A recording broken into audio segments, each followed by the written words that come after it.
Welcome back, grade 5. This is Unit 7, Lesson 2, and we're talking about double bar graphs. Double bar graphs. See what I did there? Okay, before we do, let's talk about a single bar graph, just so we're all on the same page. This is a regular, normal, everyday bar graph, and it's talking about animals in the park. Looks like first-hand data. Somebody went out in the park and counted how many dogs they saw, how many cats they saw, how many rabbits they saw, and how many fish they saw. And then they made this chart. So on a bar graph, the higher the bar goes, it corresponds with how many of whatever object that is being recorded was observed. So in this case, they saw 3 dogs and 8 cats, 10 rabbits, and 5 fish.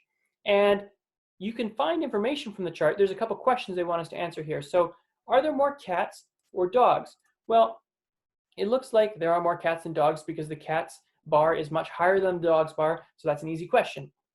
Second question threw me for a loop when I read it. Let's see what you guys think. How many more dogs are there than cats? Yeah, that was my reaction too.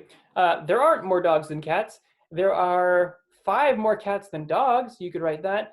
But anyways, that's what you get when you Google double bar graph and this pops up. It's not even a double bar graph. Let's move on to a real double bar graph, which looks like this. So in a double bar graph, we have 2 bars that are next to each other, and this is a great way to compare 2 different things. In this case, this graph is comparing trash to recycling. So probably what happened was somebody in their house kept track of how many bags of trash they were throwing out every day and how many bags of recycling they were throwing out every day. We don't bag our recycling here. I don't know if you guys do. Maybe I'm just weird. I just throw it straight into the blue bin. But let me know in the comments what you think.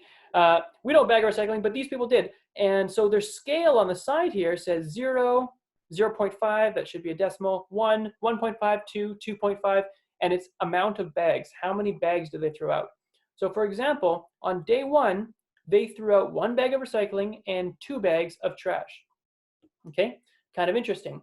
So with double bar graphs, like I said, it's a very good way to compare. You can see that on the first 2 days, they threw out twice as much trash as recycling.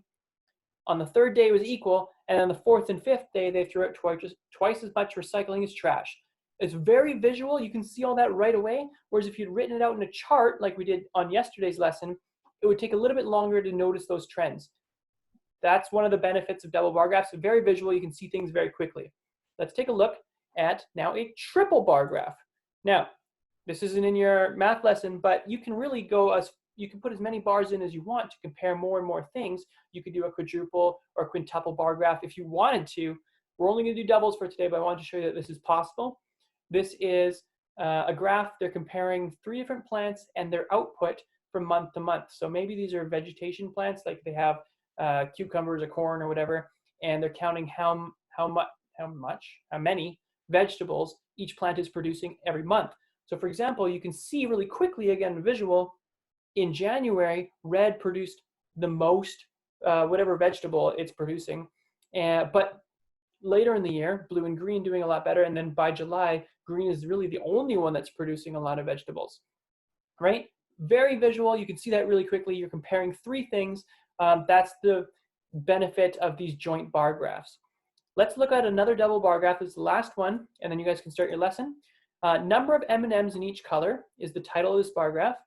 The legend over here is going to tell us what each color represents, and the scale on the side is going to tell us what the height means in our graph. Okay, so all important things to know.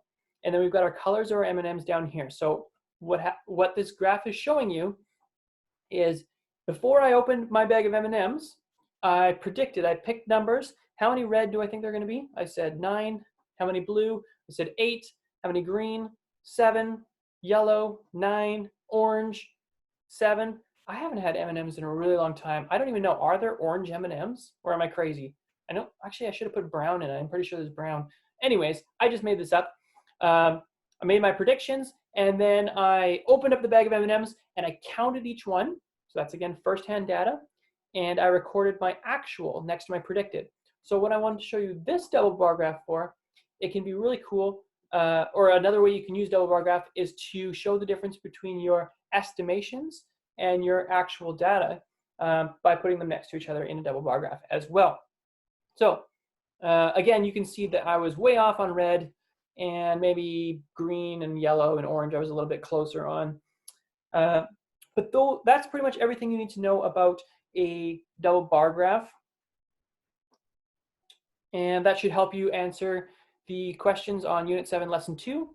Challenge yourself, guys. Do the textbook questions that I linked as well for a little bit of extra work. And I will see you tomorrow for the next lesson.